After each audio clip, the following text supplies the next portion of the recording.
Hey there, so in this video we are going to learn about Interactivity API for WordPress blog. So in this video we are going to just get an idea of what Interactivity API is and how we can use that.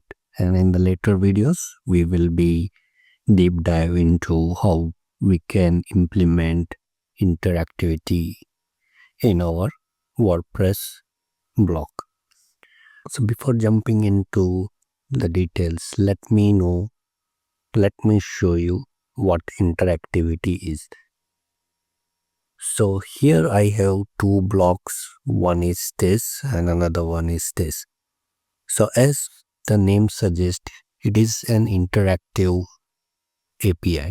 So it used for those blocks where user interaction is needed. So for example, this block, if I click on switch to dark, so the clicking is kind of so the clicking process is considered as the user interaction, and if I click on toggle, then it is displaying this block, this section.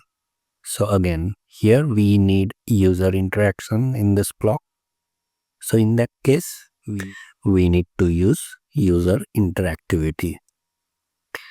Here in another block, this is a polling block.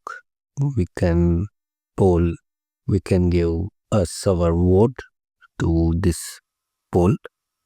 So here if I want to give the answer as yes, I would click yes over there, and then it will change the things according to that.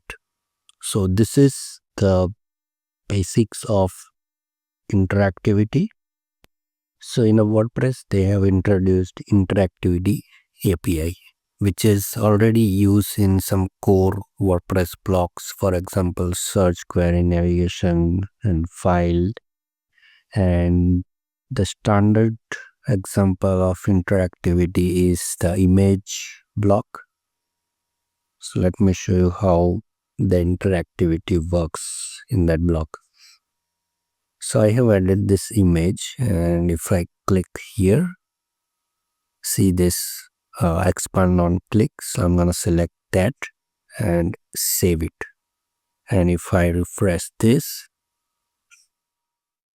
and hover on the image, if I click this image is open in the pop-up.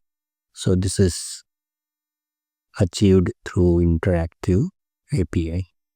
So this is the basic of Interactivity API for WordPress blocks. So in the upcoming video, we are going to deep dive into how we can use that making the WordPress blocks. So if you have any doubt or question, please write down below in the comment section. Thanks for watching this video.